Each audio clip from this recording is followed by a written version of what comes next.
Hello everyone, a very warm welcome. My name is Louie Shalin and I welcome you all to my next episode of Whispers of the Soul. It's been a pretty while since we are having this episode after the previous one, but yes, I promise you this is gonna be one of the best episodes we are gonna be having as we are being joined by a very special guest of ours. She is a writer of one of the great books, Masters of the Elements. Her name is CC Sullivan. She'll be joining us in a while, and yeah, just waiting for her to join. It's gonna be a really nice conversation with her. Waiting for her to join, and we've been talking to her about this book and what turned out to be a really, really nice one and something which has been really exciting and interesting. Okay, great. So here we are. So hi, Sullivan. How are you doing? I'm good. How are you? I'm good. I'm good. Thank you. It's great to have you here. A very warm welcome to Thank you. one of our. Thank you. I'm not used to doing this, so I'm a little nervous, but oops. Ah, well, that's perfectly fine. Yeah. Yeah, it will be just a normal conversation and yeah. So So what did you want to know? yeah, so can you please tell us a little about your book, Master Um, of Elements? it's a story about six young university students. They range in age, and mainly it's about Lena, who's one that's the main character, and she finds herself on a journey through time as a Hmm. result of an episode that she has when she goes to the Galleria in Florence. It takes place in Florence. So she goes one day to the Galleria and she has an episode there which begins a whole chain of events to take her on this journey through time. Hmm. She and a group of her friends, she resists sharing what is happening to her because it's very strange to her. And then she eventually gets her five friends to help her along this journey in time travel. Wow, that sounds really interesting. Time travel. It's uh, it's it's time travel because it goes back to the Renaissance era. Hmm. Um, and she's in front of the statue of David, which is in the Galleria d'Accademia, and she sees something, and it starts a chain of events that leads her to finding out about the past and about the Renaissance, and then of course it leads her to her journey. Wow, that sounds amazing.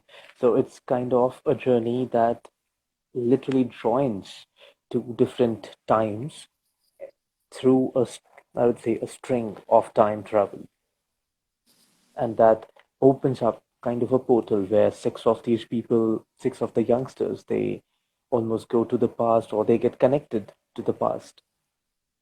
Correct. Wow, that Correct. sounds really, really interesting. It's it's an adventure, so it should be read that way. And Hmm. uh, these six students, they discover things about themselves that they didn't know, and so it's book one of a trilogy. So it's basically the introduction to these characters. Right, so we can have a lot of more adventure coming up in the next two parts. Correct. Correct. There is adventure in this one, but it Hmm. leads. This is the introduction. So, as some are book ones that tend to be the exploratory books, which explain what's going to happen. But it does get into the storyline halfway through into the travel part and getting to know the past more. Right. Wow. So how did you come to this idea of time travel Well, and writing about it? I went back to university. I had a graphic design diploma and I wanted to get a degree in it. So I went back to university to study fine arts. And in one of these courses, it was the history of the Renaissance, which I've always had an interest in. And Mhm. I'd always known about the great artists that lived during that time. I just never realized that they actually lived at the same time. Some of them, obviously, Mhm. and Mhm. so I became so interested in that, and I wanted to incorporate all of that into a story, and um, that's how this came about. This whole story developed out of taking this history course that just I was just so interested in going back in time. Hmm. That's lovely. That's lovely. Yeah, and it absolutely is like as we go about reading a book, we are going through a different realm and that exists beyond time and space. Because books they have a lifetime for they live for I would say more than 100 years or even more than that. So Yeah, that's also kind of a time travel. and I wanted to. I don't. I mean, there's no real age group that would be reading my book, but if people know about these artists, I want them to be interested in the story, to see how my view of them Mhm. is. And if you don't really know about these artists, this would be kind of a good way for the younger generation to become interested in knowing about these artists. The story isn't centered around these artists, but it gives a bit of an overview and gives you a feeling of that time, to make you, I guess, hopefully to make you interested in finding out more about them. And then, as you know, at the same time, you're finding about these fictional characters who are starting, the beginning of this, I guess, mini saga of Right. three books. Right. So it's a story which revolves around these characters, but it's not about them. And it's kind of a message, like kind of a message through them, what the way the story must have been woven together.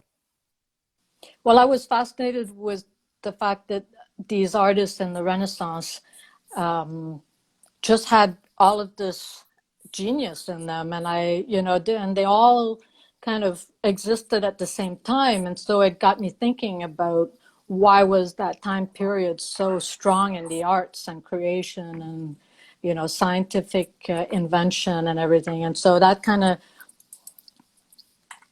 led to making to writing a story about people who also find out about their own Mhm. strengths and powers and go on. It is a fantasy, so it's these young kids find out about all of that. Wow. So it's kind of those brains and those great brains which used to exist in the past, and reading about them, it's kind of fantasy that gets the youth from the time from now to that place, and it basically joins them. It's a bridge between that history. It's a fictional bridge that joins the history with the I would say with the youth or what's going on in the generation and how we are going about it.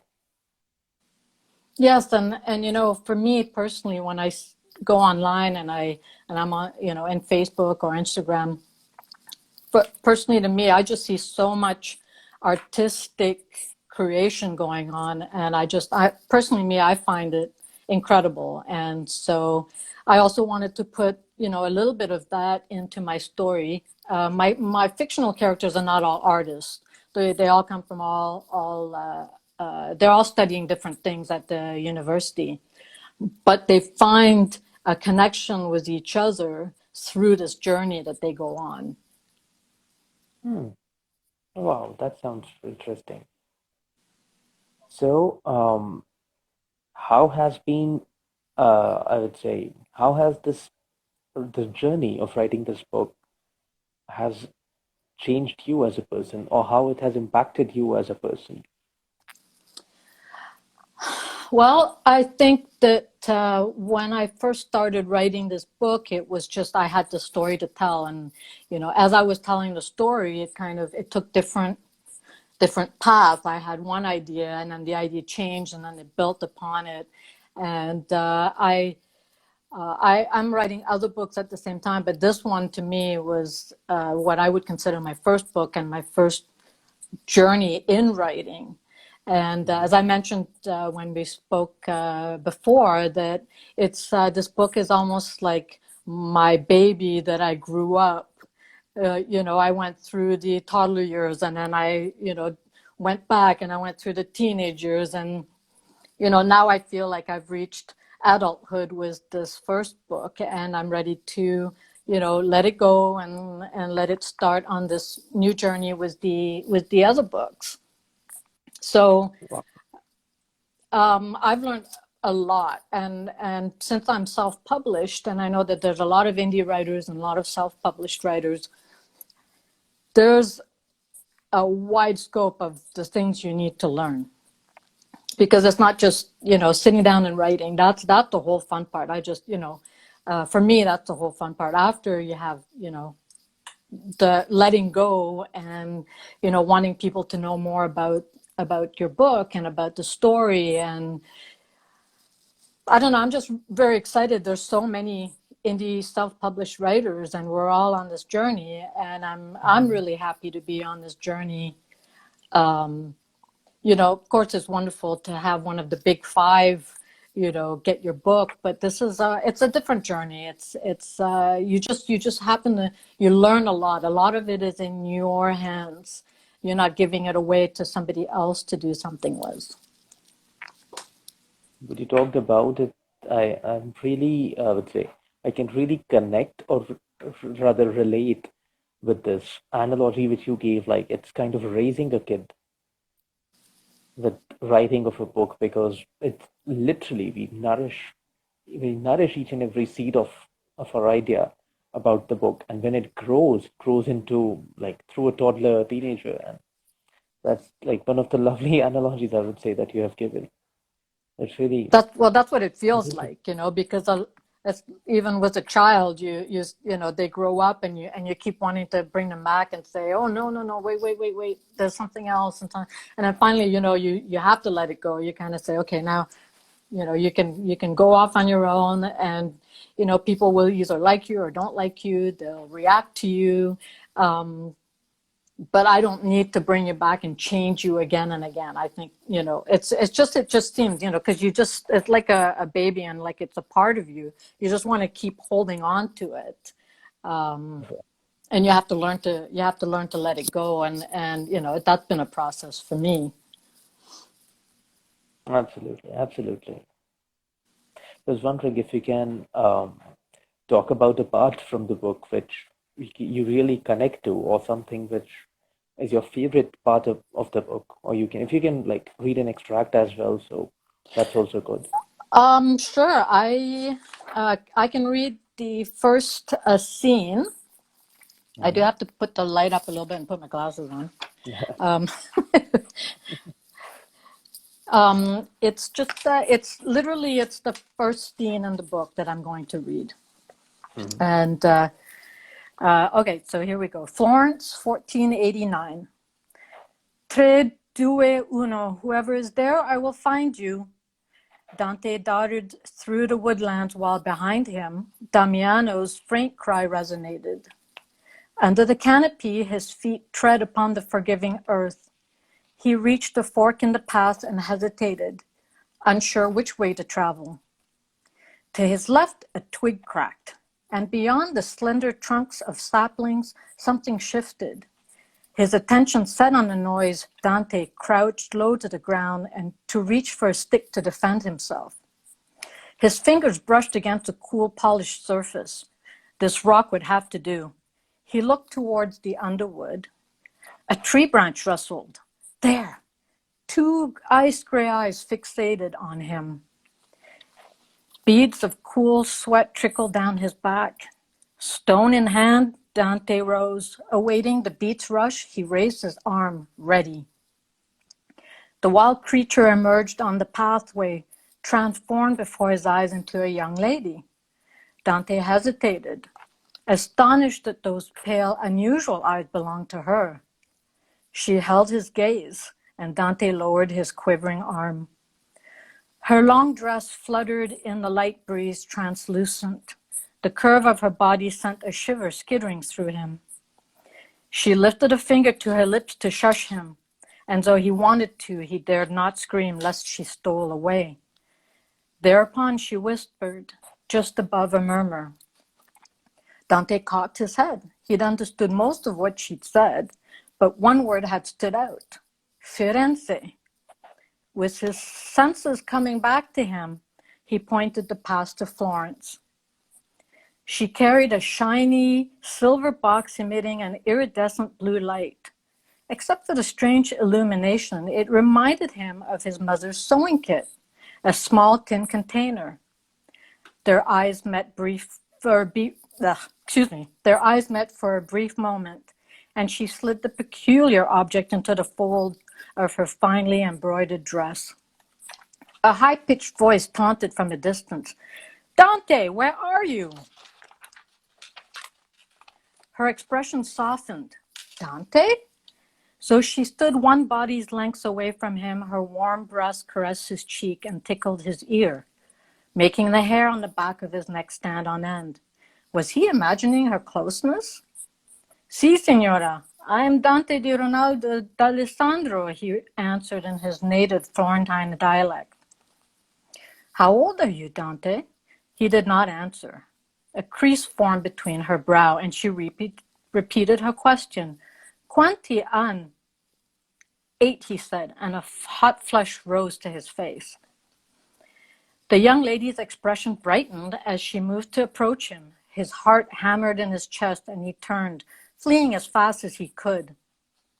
As he ran, he glanced back to look behind him, but she had left. He stopped in his tracks, creeping back to where they'd met. The feathery touch of her breath lingered on his cheek, and he raised his hand to touch his skin, to capture and hold on to that memory. Had she been one of those magical forest spirits he'd heard his sisters talking about one day? Ahead, something sparkled. The gleaming object he'd held in her hand lay on the ground. With the tip of his sandal, he shoved the metal and glass case along the path, cautious to what it held. Curious, he approached and crouched down on his haunches to view it. Upon closer inspection, the case had a smooth, polished exterior. Picking it up, he jiggled it just once, and an image popped up onto its glass surface. He dropped the box as if it were alive. Steadying his balance, he plucked it up again. Despite his racing heart, he tapped the finger against its slippery glass cover. The image appeared again. The lady with eyes the color of silver. Like magic. He gawked at her likeness. How had she fallen inside this box? From beyond the trees, his brother hollered, "Dante! Come on, this game isn't fun anymore." Answering Damien's call, Dante shoved his new treasure deep into his pocket and dashed towards his brother's voice. Wow. There's a what I could get. There's a mysterious undertone to the writing. There's a mystery in the story, yes. Shanyan said, "Great reading." Thank you, Shanyan. Oh, thank you. There's a mysterious undertone to it because it's something that is. It feels as if there is something which is wishing to be known, something which is calling the reader to itself, like, "Come on, see me, come on, see me." So it feels as if there's something which is calling for attention. There's Nice, the present and the past meeting. So the silver box and Dante and being in the forest and being, people searching for him as well. Right, Well, I hope you right. enjoyed it. Yeah, of course. Yeah, I did. In fact, also our viewers did. So, oh wow, that's nice.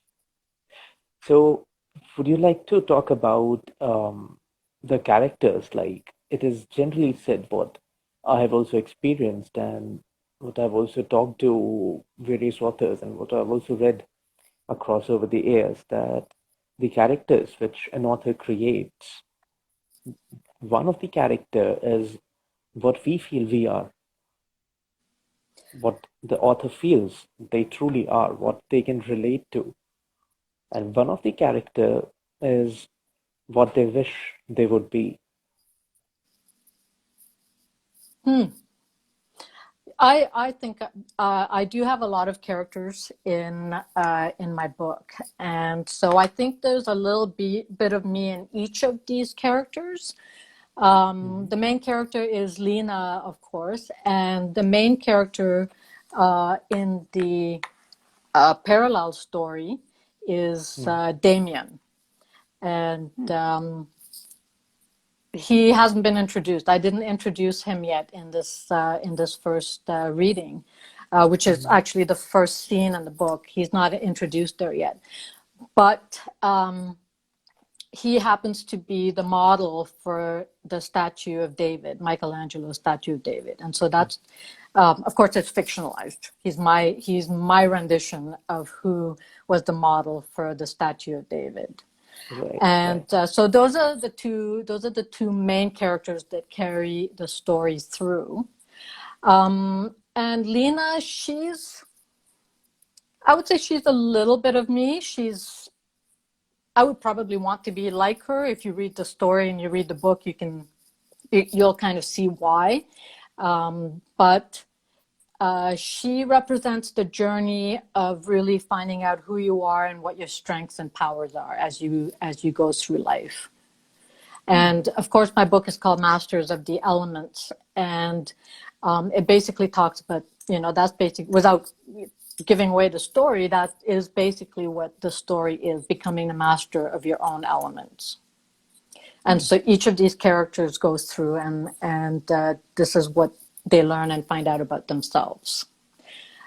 Damien, so let me just see. So Lena is a character. She's a girl who's gone through quite a bit in her life, and she Mm. feels kind of orphaned. And so this is her story of connecting to other people, especially her friends. So this is Mm. her growth of finding out where she belongs, where she fits, who are the people that she feels connected to. Damien, on the other hand, he has quite a bit of an easy life where he is, as much as you can have an easy life during the Renaissance. So it has its own set of challenges, and he doesn't want to change. He wants to keep his status quo. He likes where he is. He's happy, and through this modeling job that he gets, being the model for the statue of David, he also gets put into an adventure of his own, and he develops his own questions and finds out about who he actually really is. Mm. So Wow, it's that's interesting. and there's, of course, every other character kind of has that. It is a little Mm. bit complicated in that sense, so that's why the story starts off a little bit slower, so that people get to know who they are, and then it kind of launches off into the adventure. But that's Mhm. basically, and I think everybody has those sides. You deal with your past. Right. In the present, you're dealing with your childhood, with things that you need to learn about yourself in order to grow and move forward. And then there's the other part where you don't want things to change. You want things to kind of stay the same, and an event will happen that will force you to change rather than you wanting to change. And so Absolutely. that's Mm. basically the book in a nutshell. Absolutely. I would say, quite also philosophical at the same time, that we are wanting to change, or there's a situation which is created that's asking us to change. So it's kind of something which we all go about and something which we all face. And And yes, of sometimes, course, sometimes when we don't want to change, something happens that forces us to change. absolutely, absolutely. And Right. Mm. That's quite interesting. So would you it's like to talk about, sorry, no, go yeah, ahead. sorry, please go ahead, yeah. Oh, no, no, You were no, saying no, go ahead. You go ahead.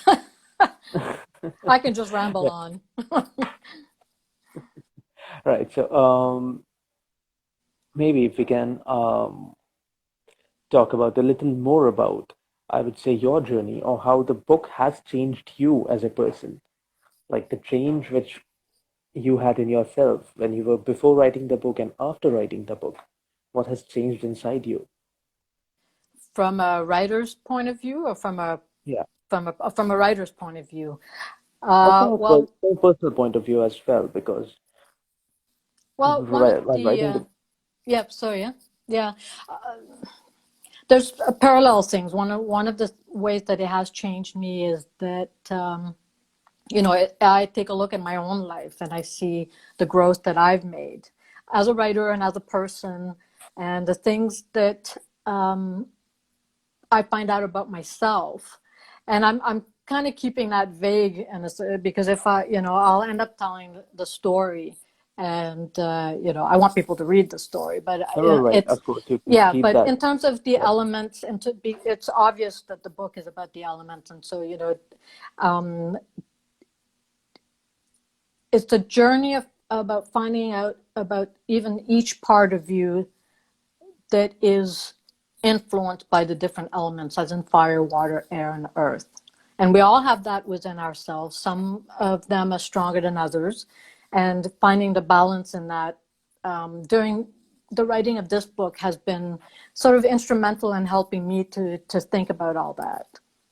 From a writer's standpoint, like I said before, there's so many steps to putting the story together. It'd be nice to just tell the story and be a storyteller, but there's, finding the ways that best brings across your ideas and your feelings and your thoughts about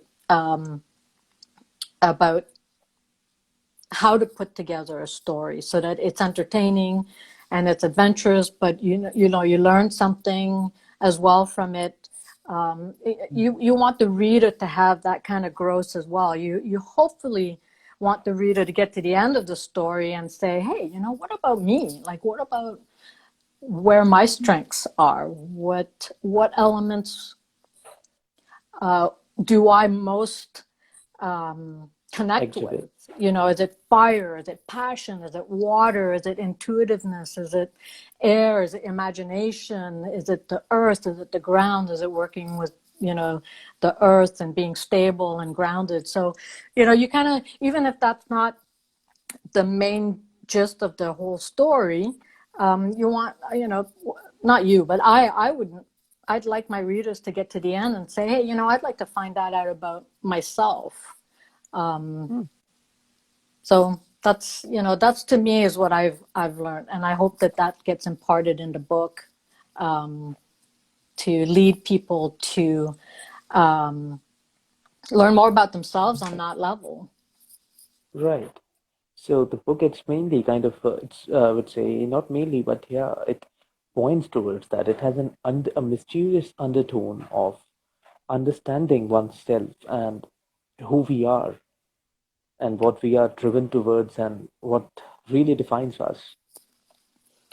Yes, and because I'm very interested in astrology and tarot and the mystical arts and the occult and everything that's involved in that, that does tend to get into my stories. I think most of the stories that I have in my mind and on paper all integrate the mystical and the paranormal, and the occult.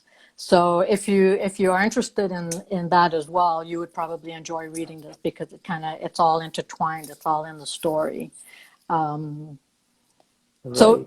again, hopefully when readers get to the end, they might, if they haven't been interested in that before, it would be kind of cool if they thought, oh, it'd be kind of nice to find out what all my elements are and where my strengths are.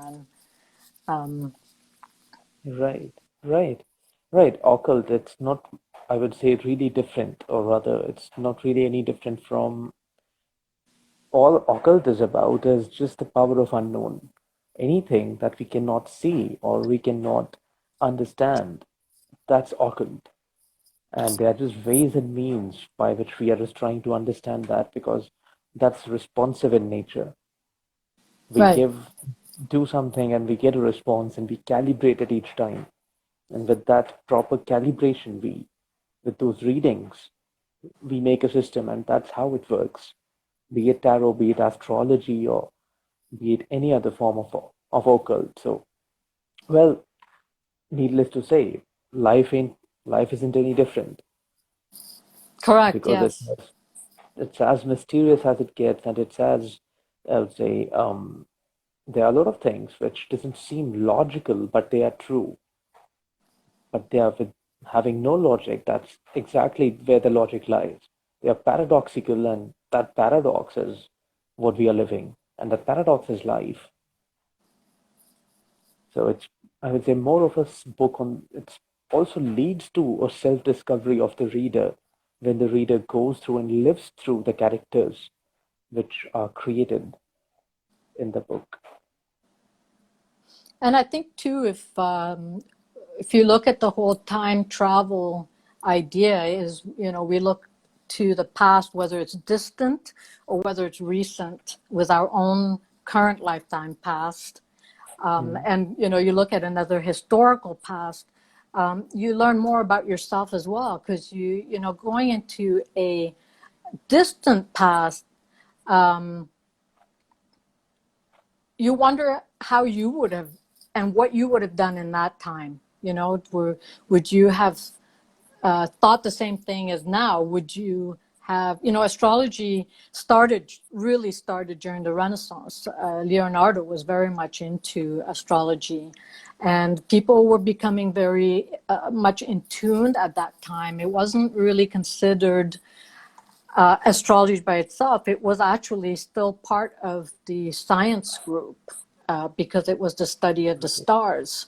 At one point, it separated, and so people just automatically separated themselves from it, and you were either science or you were astrology or the occult. They just didn't seem to be joined anymore. Whereas at its inception, they were joined. And so what's interesting is and part of the story kind of just delves into that, is learning about your own makeup using the vehicle of astrology or the vehicle of tarot or any of the occult practices, is to, at the end of the day, is to learn about yourself. And Absolutely. so that's kind of where my story was. And at the same time, I made it an adventure. So it wouldn't be a nonfiction book, it would be a fiction book. Well, of course, because fiction actually adds a lot of element of surprise to the book, and we can get to the context along with the content, because that may Right. become a lot of relativistic when if we are just talking about the content and if it's non-fictional. So yeah, of course, fiction, of course, it's a major part of life. All right, so we have a question from one of our viewers. Okay. Thank you, Shinyan. Thanks for the question. All right, she asks that you mentioned astrology when creating your characters. Do you have their astrological signs in mind? Yes, I do. Definitely. And I would say they all have, a couple have the same, and a few of them have, there are 6 characters that are Hmm. the main ones that are going on this adventure. And yes, they do have their own astrology signs. And I tend to, I've always been interested in astrology. My father, used to draw up charts for all of his children. And so that got me interested. I knew from a very young age you know, that I was a Scorpio, was Leo rising. And even though, you know, at the age of 5, that didn't really mean anything to me, it meant everything to me growing up, because I've, you know, always tried to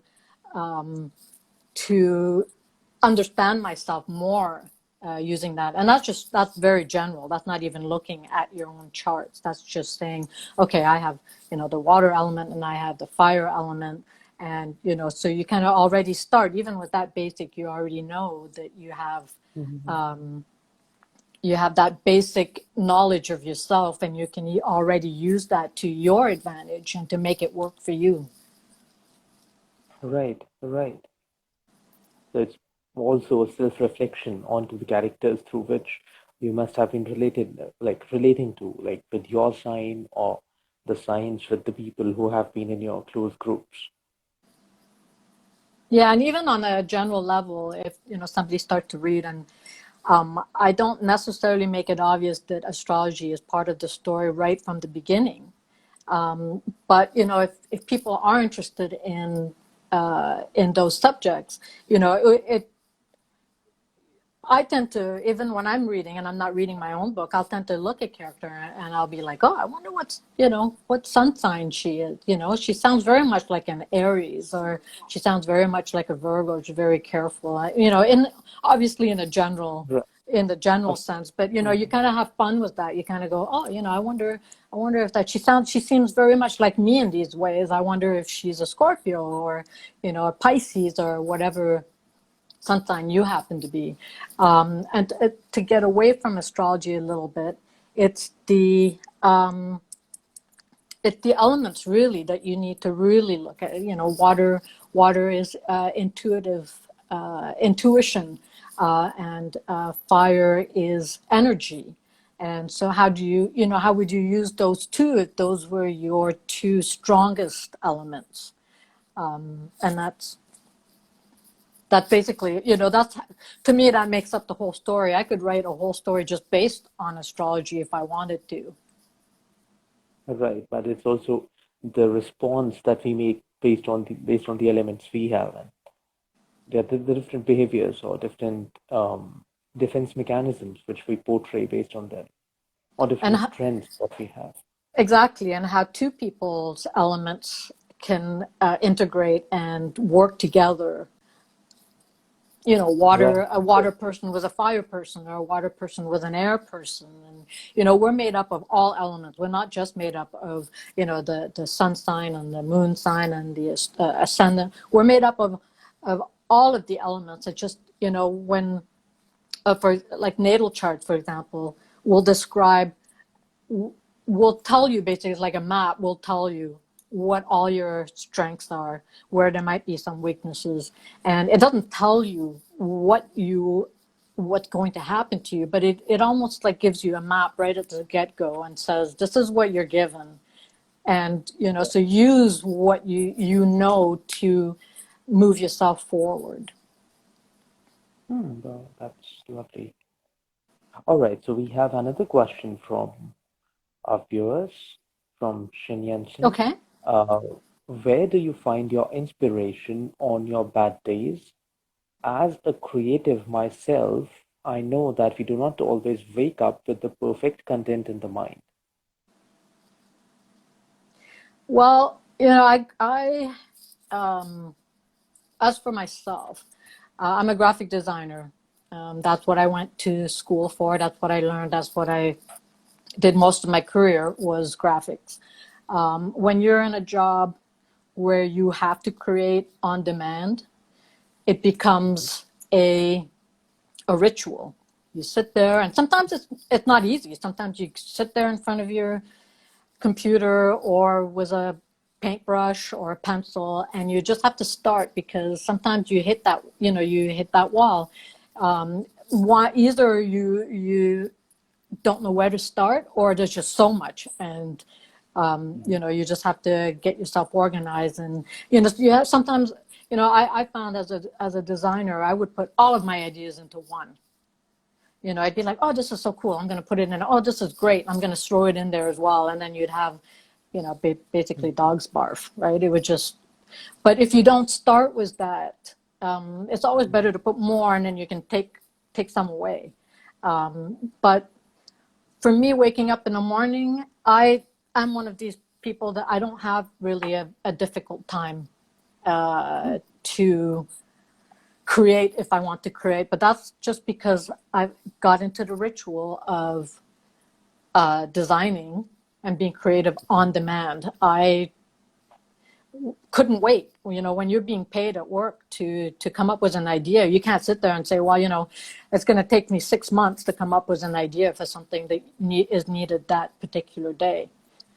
So you sit down and you just get started and you do, and creativity tends to feed creativity. If you just start and you get one word down and you get 2 words down and you get a paragraph, if that's all you get done that day, that's all you get done that day. I've had days where I had one sentence, where I was just so happy by the end of the day that the one sentence sounded the way I wanted it.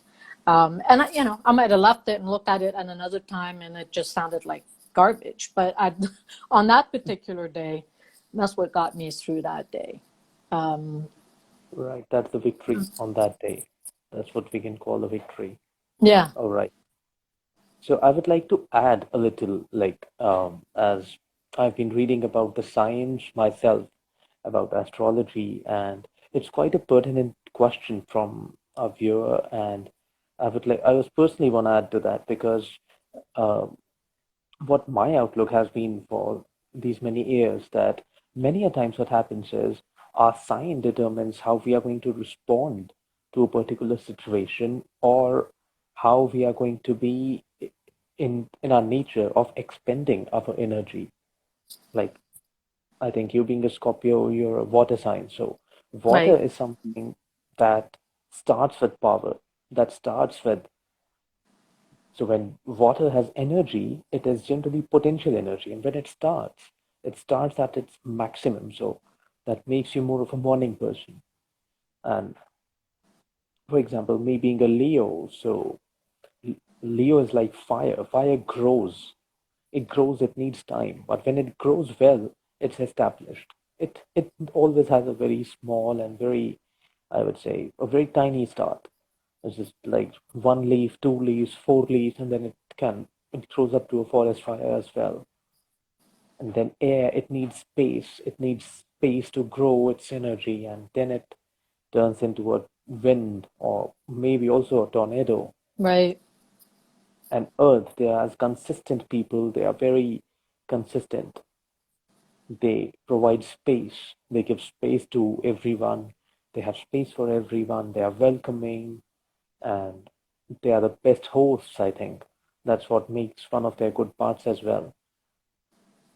So I think based on these signs, for example, if a fire sign is starting wanting to do something, so what they are advised to do is to have a slow start. Is for them is to have a steady start, so they can be steady through the day. For air, they need to go to and fro, just travel, travel, think through. So it will give you a lot of Mm-hmm. energy. With water, just have a good start because that's all you have. And with earth, like just be consistent. So I think that can be, if it makes sense with you, like of Oh, course I'm sure. not an Yeah. expert like Yeah. It's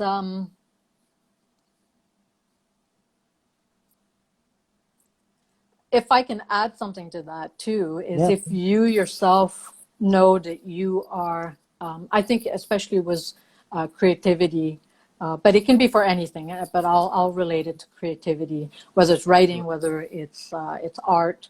I should say whether it's painting or drawing. With writing, what's really good is to find somebody with whose energy you can become inspired, by which you can become inspired. So if, for example, Oh, the initial question was you were feeling, I don't know, I guess they call it writer's block. You were feeling a little blocked at the start. If you know that, so if I'm a water sign, and I know that I'm a little blocked in some ways, what okay, and my rising is Leo, which is fire, right? So I have to be careful too that I don't run off, into the distance and create that bonfire that's going to go out of control. So to me, I think I don't have much. I have a lot of air in some ways, but in the actual the grounding elements, I don't have very much. So for me, getting in touch with people that have a lot of air in them, as in Libras, Geminis, Aquarians, they tend to fuel, they're the air that make the bonfire bigger. So if I've got little kindles and embers that aren't really getting, I'll just reach out to someone. I don't necessarily do it consciously, but I'll know that I'll reach out to a friend that will feed that. That will say, here's a little bit of air to get you going. And, I think it's very important because writing is such and painting and drawing, all the arts are very lonely endeavors. A lot of times you're by yourself and you have to motivate yourself and you have to get yourself at your desk and you have to get typing and writing or drawing and painting. And I think it's very important to find somebody with whom you can share ideas with, that's going to spur you, that's going to say, what if you try this? Or why don't you try that if today is not working? And I think that's why these Instagram groups, or even just these feeds, the people that you add as followers, they kind of add to the inspiration, because you kind of, they share a part of themselves in the feed and you get inspired by that. And I think that's part and parcel too. I mean, I don't know who everybody's signs are and what elements they are on my feed, obviously. That would be kind of disturbing. It would be disturbing if I did, but if I did, if I know somebody and I get to know them well enough, and I do know, I would kind of say, oh, I find that person inspires me. I'm going to have a conversation with them. And I think we do that in our day-to-day lives, regardless of whether we know anything about astrology or not. Right, absolutely. That one absolutely tends to do. That's guess the people, like this person, it has to be the sign because it's behaving like that.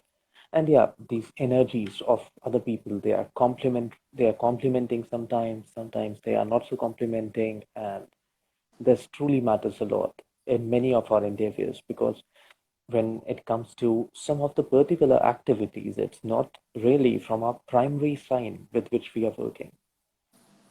For example, an air person is doing a fire thing, it's adopting to a fire mindset, so that needs maybe an earth to give them space. But on the contrary, an earth will be anti to an air sign, but it's good for the fire sign. So, of course, yeah, it truly works like that. And I'm glad like you added it, because that's something which really matters. And also the choice of people in our life, the people with which the people we follow and the people we spend our quality times with, if they are really nourishing to our behavior, or they are cutting a part of ourselves, or they are canceling out something from ourselves, that really matters on how a person is going to lead their life. And also the emotional state, if they're going to be happy, confused, sad, excited, or I think that plays a major role on that. I agree. I agree. Hang on one second, sorry. I got the sun shining in my eyes. It's blinding. Right. All right. So any, I would say, a message you would want to give to the readers? Other than read my book. um, uh, to readers, I just think what I try to do when I'm writing is I try to keep them in mind.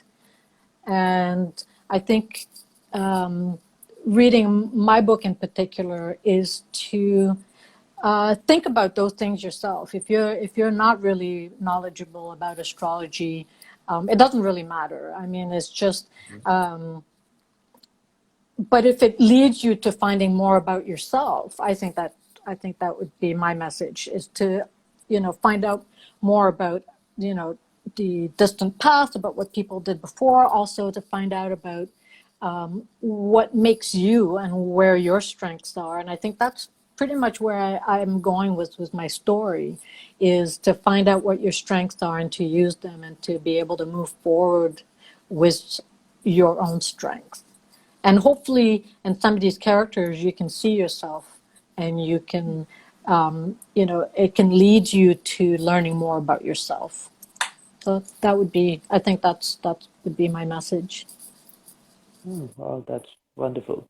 That's wonderful. It's a fiction though, but it relates to the reality at a much, much deeper level. And that's, I would say, that's quite appreciable on your part as an author because to relate it, rather to write something about the people and using fiction as a medium, like it's a message through a fiction, through different people. And it connects back the readers to themselves through the theory, which I would say, which is through the theory of not just astrology, but the theory of elements, that how elements are related and how they are related to us, and how the to and fro goes by, and how we can deal with them better. Correct. That's And lovely. these, That's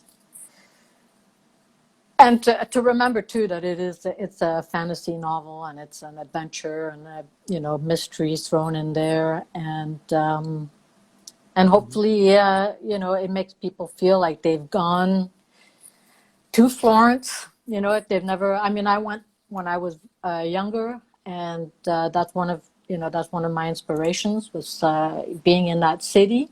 And mhm, if you've never been, it's definitely a city that is imbued and filled with history. So if you ever get a chance to, once we get past all this COVID mhm, 19 stuff, if you ever have a chance to go to Florence, it's a city to visit. And on the surface, of course, it's a touristic city, so there's always going to be tourists. But to go deeper and find out about its history and the artists that actually lived there and the art that is there, and make sure to go and see the galleries mhm. and just walk around the city. It's just beautiful. Right. That's true that France is not just known for its beauty, but also the mystique it holds in the streets, and also what exists or rather existed below the streets. So I think that's the true mystery, or that's the true essence of what France is, or which it has been. So I would say that's quite apt a city for what you rather chose your story to be based at, because it connects to the past, it lives in the present, it's an epitome of the future and how everything goes about it. Well, the statue of David is prominent in my story, and when I was there and I stood underneath the statue, I was just, I mean, if you can't tell from my story that I was just fell in love with the statue, then I've missed my mark on my story. But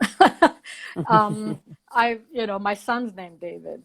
So it was just that it just starts from it really the Kindle starts from there. It just started there, and then I moved on with my taking a history of Renaissance course, and it just kind of grew from there, and then it just this whole story just kind of came about from all that, and Right, yeah, right. I'd love to be one of those students again and go back there and go on this adventure that they go on. It would be kind of cool. Right, absolutely. Absolutely.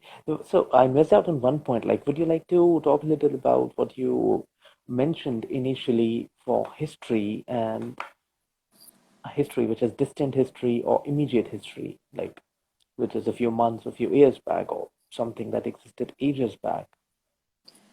In my book, you mean, in particular? Yeah, in your Well, book and also the like your view on that. the well, the book is technically the time travel, and it's present day Florence, and it's a time travel back to Renaissance. So that's the present going back to the distant past, which is 500 years ago.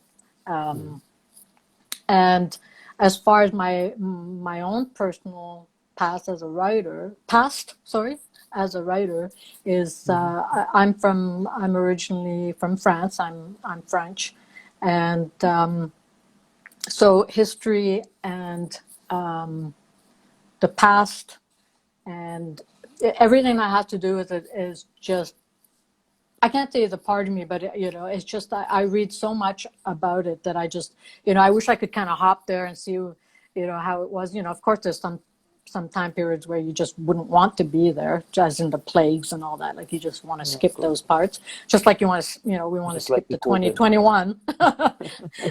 But there's so much. Like even in the Renaissance was the beginning of scientific discovery. It was the beginning of artistic discovery. It was when art began to change. It was, Leonardo was just a fascinating character. He's just fascinating to read alone, just about him. And Michelangelo, they're just amazing people. And that's where it all started. I learned about them and I read about them, and I made up like the characters. They are in the book, and I do fictionalize them because I have no idea what they were really like, since I've never personally met them. And a lot of the stuff that you read even online, you can kind of get your own idea, and that's what they are in my book. They're my own idea of who these artists were. And so and being from France, I'm from Burgundy, and it's one of the in a town that has medieval castles around. And that's when I first started writing my book, was when I went back there to live for a couple of years. And I would drive to work and I would drive home, and on my way from and to and from work, I would go past these medieval castles, and even though they've been turned into tourist spots right now, if you stay away from them, you can almost you can fantasize, you can almost picture the history that went on. And to me, that's where for this trilogy, that's where it all started. It's just imagining what it was like to live in that time. And being able to, being in the present, being able to go back there and see it and come back, that would be the ultimate. I don't know if I would want to stay stuck there, but if you're able to go and come back, it would just be awesome. It would just be, it'd be something I would do if the opportunity presented itself. I definitely would, and that's what writing is all about. That's the fantasy. You write about what you fantasize about. If you can write about anything. If you fantasize, you want to go back to the past, you write a time travel novel, and that's what you've done during however amount of time you write. That's where you are. I literally felt I was in Florence during the entire time I wrote this book. That's where I was. That's where I spent most of my time in my head. Wow.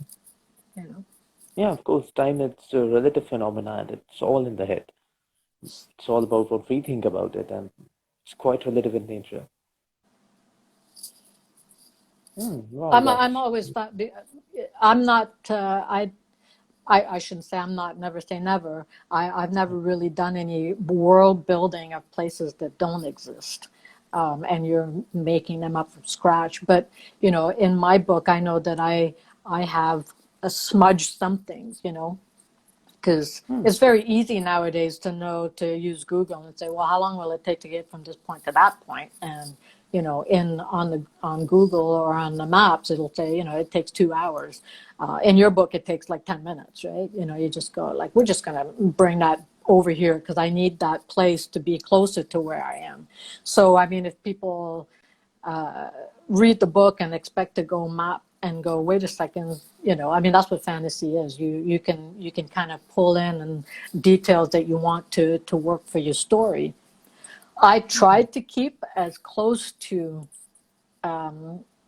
the sense of time, even being back there. I did try to keep, if it took 10 minutes, it took 10 minutes. If it took 2 hours to get from one point to the other, it took 2 hours to get from the point. Wow, that's some really good research. And with Really good. Yeah, with Google Earth nowadays, you can Mhm. actually go up the street and you can even see what buildings are there. I mean, I don't have to buy a ticket and go to Florence to Absolutely. be able to build my Right. world. Right. Well, all right. Thank you so much, Stacey, for joining us today. We wish you all the best Well, for thank your you. book. Thank And you yeah, for thank having me you.